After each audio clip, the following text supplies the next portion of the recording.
Those watching Dynamite last week would have saw FTR be written off of TV as they had their funeral services presided over by the Ass Boys on national TV.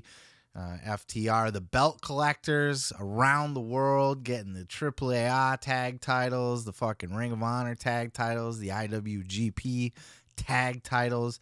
They had them all, and then they lost them all. And it seems that FTR is certainly wrapping up all of their commitments and possibly on their way out. At least that's how it would look on the outside. But what is exactly going on with FTR? Why are they written off of TV? Why are they dropping all of their tag titles? And when is their contract up? Well, all of these answers were cleared up by Dax Harwood himself on his brand new podcast, FTR, Family, Tequila, and Wrestling. Check out this clip. We're on the tail end of our career, okay? I mean, I'm 38 years old. I talked last week about how hard it is for me to play with my daughter and things like that. We're on the tail end of our career now. And so I think right now, this point in our career is the most important time in our career. I mean that monetarily. I mean that creatively. I mean that personally. It is the most important time of our career. With that being said, we have asked and been granted the next few months off of television so we can sit back, reflect, decide, let our bodies heal, and figure out what we are going to do for the next few years, because whatever we decide to do next will be the absolute last thing we do, period. As far as wrestling, I don't see myself after I'm done with whatever we're going to decide next. I don't see myself in 5 years going on the independence and wrestling independence. I don't see myself working in 5 years, a Japan tour or a Mexico tour, or traveling around the world and wrestling all over places. That's why these next few months are the most important few months for us. By April, at least, at most, we will have an answer. But now, again, I have to take in my health. I have to take in my family. I have to take in my creativity, and I have to take in my personal life all into consideration about what we're going to do next. I know what I want to do, but whatever we do, I just want to be respected. I feel, have done something so special in 2022, and most of that is in part to the fans. I think we deserve to continue to build on our legacy for ourselves, but also we owe it to the fans to build on that legacy because they made us this past year. So that's my news, is we are going to be away for a little while. I'm not sure exactly how long we'll be away. It may be all the way up until the end of our contract. I don't know yet. When does your contract expire? Contract is up in April.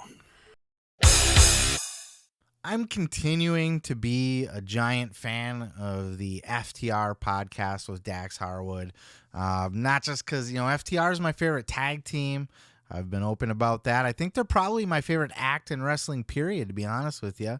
Can't think of anything that's more over with me than FTR is right now. They've done fantastic work in the last year, especially on their little belt collector tour and all of that. Just doing great shit, and Dax has been continuing to, be very open and honest on his podcast and straightforward, shooting from the hip. His host, Matt Kuhn, always does a great job. I'm very high on him as a podcast host. And, despite people being getting their panties in a bunch over things that Dax have said, allegedly anyway. You know, he got into it with the Road Dogg recently, and then he got into it, you know, supposedly he's got heat with the AEW locker room over his Punk podcast and all of that. You know, FTR, you know, Dax is just out there just spitting truths, you know, and you know, he spit his truth in that clip. FTR asked for time off, and rightfully so, dude. They're so banged up. They've been working so hard. They need a break. Not just being banged up from their matches and working hard in their matches, but just the international travel back and forth, and just they deserve a break. But, you know, Dax was 100% clear. Our contracts are up in April, and we might not even be back on TV by then.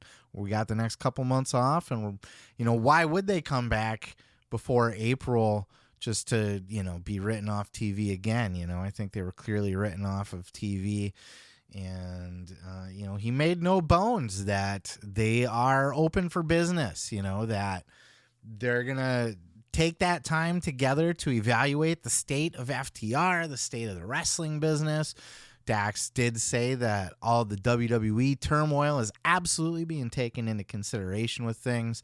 You know, when Vince left, obviously they wanted to get away from Vince and his delusions. You know, there's that infamous picture out there of the uber gimmick FTR, you know, the revival, you know, oh, you want us to be a gimmick? Well, we're going to be all the gimmicks. And that was going to be their gimmick going forward.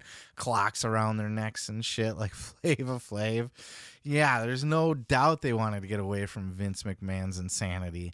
But with Triple H in charge, Triple H, FTR was his boys. You know what I mean?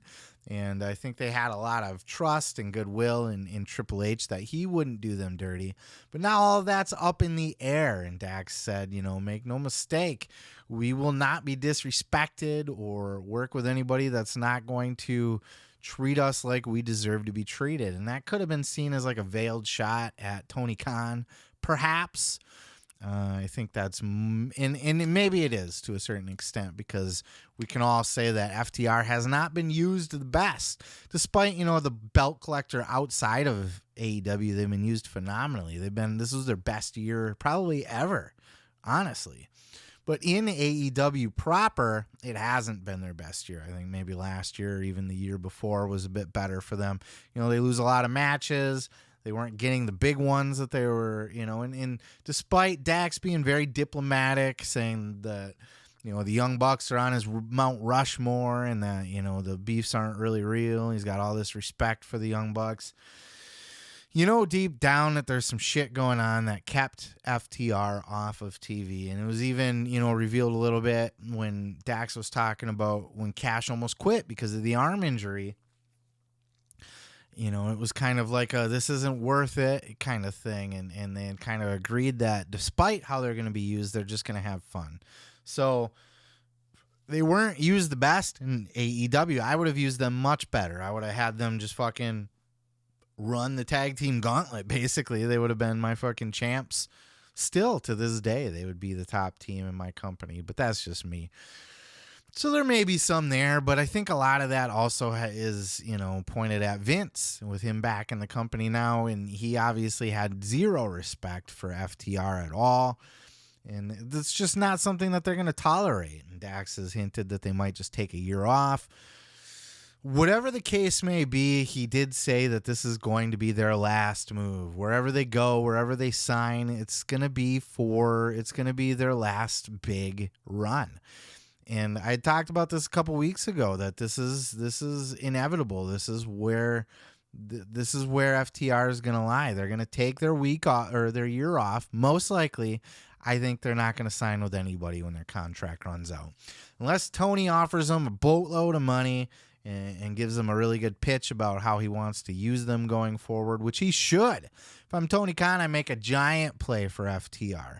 I'm a big tag team mark, though. I want my tag team division to be the best, and I would want FTR in my tag division.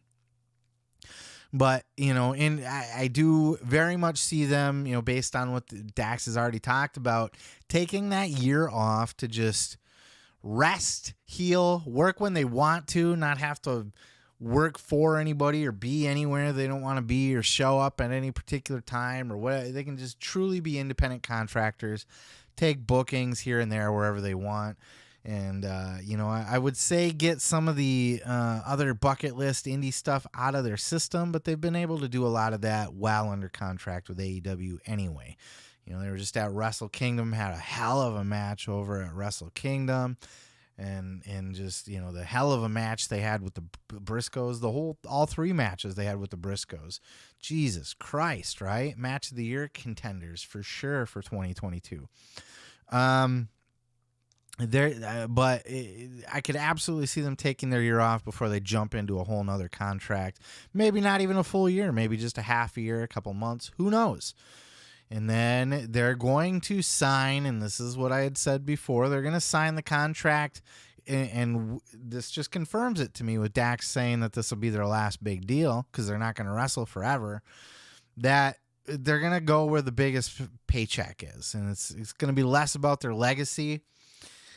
To an extent, I don't think they're going to want to go work anywhere where they're going to get clocks put around their necks and get broken up and have to do singles and jobbed out to everybody and their mom. Like, they're not going to go out like bitches, but I think they are going to be looking for that big money deal that they can retire on, that they can, Dax has said they're looking into a coffee shop and real estate and a wrestling school, and they're just going to get out of the full-time grind, and I don't blame them. They're getting up there, and they've worked hard, and they've banged up their bodies. Now is the chance to go for the giant paycheck. Tony can cut it. He's got the money to do it. It depends, I think, where WWE is at that time. Certainly they're not going to sign their giant paycheck deal with New Japan exclusively and spend all that time away out of the country with their families. So I think they're out of the running. And Impact's not going to be able to pay them the big bucks. So honestly, it's between WWE and AEW, clearly. And I think it'll depend on what the state of WWE is at the time that they are ready to re-sign, and wherever they sign, it's going to be for a boatload of money, and rightfully so. And they're just going to coast on that, and they're going to retire off of that, and that's going to be their last big run. And it'll be sad to see them go. I think FTR is the epitome of tag team wrestling. It's everything that I like about wrestling. They go out there, they hit hard, they're physical, they're believable, everything's a struggle. Their psychology is masterful. Every little thing that they do has a point. It has, they're great at telling stories, they're great at working together, they're great at the urgency and the frustration and just everything, man. They're fucking masters. They are absolute masters. They put on a clinic every time they step in the ring. I absolutely love them to death, and I hope the very best for them. And honestly, greedily, I hope they stay, selfishly, I guess is a better word, I hope they stay in AEW. I tend to like AEW better than WWE. There's not a lot in WWE that I'm a fan of still, even with Triple H taking back over, and they've done significantly better things than they have and stepped up a lot since Vince McMahon stepped down. But I'm not a fan of a lot of the wrestlers there that are on top. I don't care. I just prefer AEW, and I think there's going to be better tag teams to work with in AEW, and I think it's going to, give FTR the opportunity to still go to Japan anytime they want, go to Mexico anytime they want, work for Ring of Honor anytime they want, and, they're going to have that freedom to be independent contractors out there, still working hard and being the best tag team in the world. And Tony Khan's got the money to pay them just as much as WWE will. So it's not, WWE is the big payday to retire on. They can retire on AEW money too. It just depends what's offered and what the state of everything is, who they'll be working for, and what the greater landscape is too. What teams are there to go work with in WWE? Usos, obviously, but beyond that, there's options, I guess, but I just think they're going to have more to work with in AEW. But that's just my thoughts. It remains to be seen, and ultimately they're going to do what's best for them. Well, what do you guys think? Are you going to be sad to see FTR go? Where would you like to see them land for their final run? And anything else at all. The Dax's podcast, what do you think of that? Literally anything. It helps the algorithms. Let's just get the conversation going down in the comments below. And we're going to move on to the next. Say yeah. Oh yeah. Thanks for checking out the video. Yeah. Don't forget to subscribe. Don't forget to like it if you liked it. Yeah. You can check out full episodes each and every Sunday right here on the channel. Ooh yeah. Dig it.